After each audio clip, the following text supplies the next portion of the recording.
ఓం శాంతి, ఓం శాంతి, ఓం శాంతి. అక్కయ్యలారా, అన్నయ్యలారా, ఈ 23వ ఎపిసోడ్కి సుస్వాగతం. ఇంతకుముందు 22 ఎపిసోడ్లో మనం యజ్ఞం ఎలా నడుస్తుంది అనేది మనం ముఖ్యమైన పాయింట్లు చెప్పుకున్నాం. తర్వాత దాని గురించి అక్కడక్కడ వస్తూ ఉంటుంది, అప్పుడు కూడా చెప్పుకుంటాము. ఇప్పుడు ఏంటంటే ముఖ్యంగా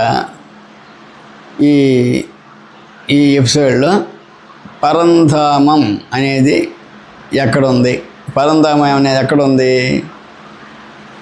పైన మూలవతనంలో ఉంది. అన్నిటికన్నా మూలవతనం పరంధామం, తర్వాత సూక్ష్మవతం, తర్వాత రెండోది పైనుంచి కిందకి, తర్వాత మూడవది ఏంటి? సాకార లోకం. ఈ మూలవతనం అనేది మొట్టమొదటి కాబట్టి, నెంబర్ 1 కాబట్టి పరంధామం. ఈ పరంధామం అంటే శివుడు ఉండే చోటు. ఈ పరంధామం అనేది ఇంకో పేరు ఏంటంటే శివాలయం. తర్వాత మధుబన్, మనకి హెడ్ ఆఫీస్ ఏది రాజస్థాన్ కాబట్టి అది 2వ శివాలయం. మూడో శివాలయం స్థానిక సేవా కేంద్రం అంటే మనం పొద్దున్నే పోతాం కదా ఆ సెంటర్ స్థానిక సేవా కేంద్రం కాబట్టి అది కూడా శివాలయం, అది మనకి శివాలయం. తర్వాత సత్యత్రేతాయుగాలు కూడా శివాలయం కింద వస్తుంది. ఎందుకంటే శివయ్య స్థాపించాడు కాబట్టి సత్యత్రేతాయుగాలు కూడా శివాలయము. మనం ఉండే ఊరు అనేది శివాలయం. ఎందుకంటే అక్కడ శివాలయం అనేది దేవాలయం ఉంటుంది కదా, దేవాలయం, అది కూడా శివాలయం. మన దేహంలో శివాలయం, ఎందుకంటే బ్రహ్మబాబాలో శివుడు వచ్చాడు కదా, కాబట్టి అది కూడా శివాలయం. ఈ శివాలయాలు ఎన్ని రకాలు. తర్వాత ఈ శివాలయాల్లో ముఖ్యంగా ఈ దేవాలయాలు కూడా ఉన్నాయి, అది కూడా శివాలయమే కదా. కాబట్టి ఊరికి ఒక దేవాలయం ఉంటుంది, లేకపోతే 2 శివాలయాలు ఉంటాయి. ఎక్కువగా శివుడికి వచ్చే భక్తులు ఉంటారు కాబట్టి వాళ్ళ శివాలయం అనేది శివుడి యొక్క క్షేత్రము అని చెప్పబడుతుంది. ముఖ్యంగా ఈ శివాలయాలు భక్తి మార్గం కావచ్చు, జ్ఞాన మార్గం కావచ్చు.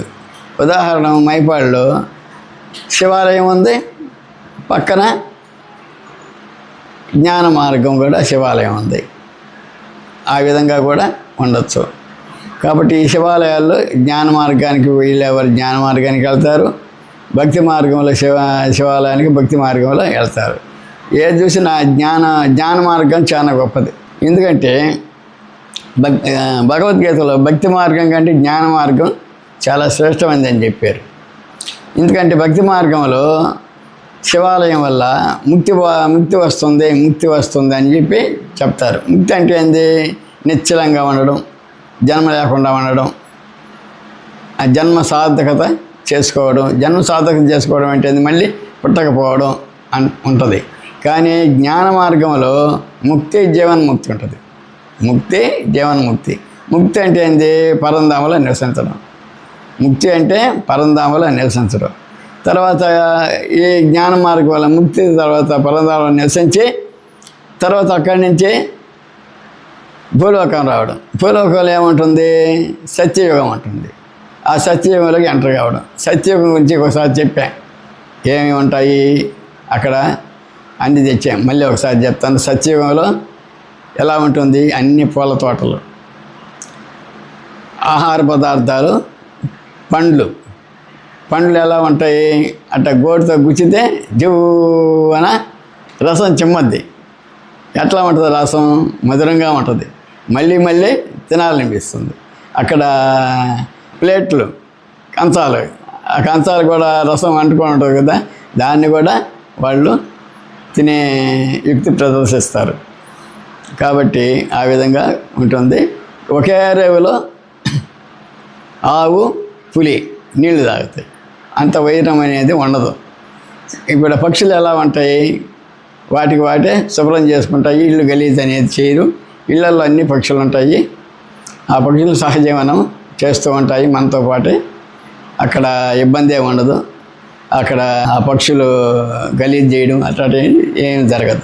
తర్వాత ఇంకేంది, ముఖ్యంగా 5 విమానాలు ఉంటాయి. 5 విమానాలు దేనికి? 4 చిన్నవి, 1 పెద్దది. నలుగురికి 4 చిన్నవి ఉంటాయి, 1 పెద్దది ఉంటుంది. విహారయాత్ర పోయినప్పుడు పెద్ద విమానంలో అందరు కూర్చుంటారు. అక్కడ భార్యాభర్తకి ఒక కొడుకు, ఒక కూతురు ఉంటుంది. అంటే కొడుకు ముందు, తర్వాత కూతురు పుడుతుంది. అంటే ఏంటి, కొడుకు 60 ఏళ్ళకి పుడతాడు, కూతురు 90 ఏళ్ళకి పుడుతుంది. అంత గ్యాప్ ఉంటుంది. సచివాలయం కరెంట్ ఉంటుంది.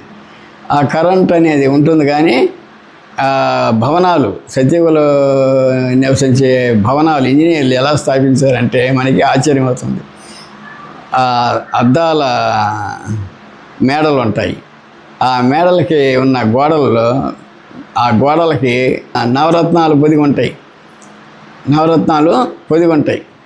వజ్రాలు, వైఢూర్యాలు, గోమేధికాలు ఇవన్నీ ఒకసారి చెప్పాను కాబట్టి మీరు ఆ వీడియోని మళ్ళీ ఓపెన్ చేసి చేసుకోవచ్చు. వజ్రాలు, వైఢూర్యాలు, రాళ్ళు విసిరే వెదజల్లే కాంతి కిరణాలు మనకి ఎంతో ఆహ్లాదాన్ని కలిగిస్తాయి. ఇంతటితో ఈ ఎపిసోడ్ని ముగిస్తున్నాను.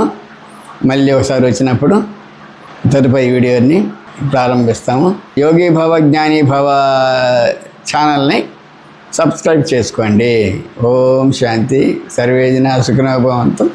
స్వస్తి.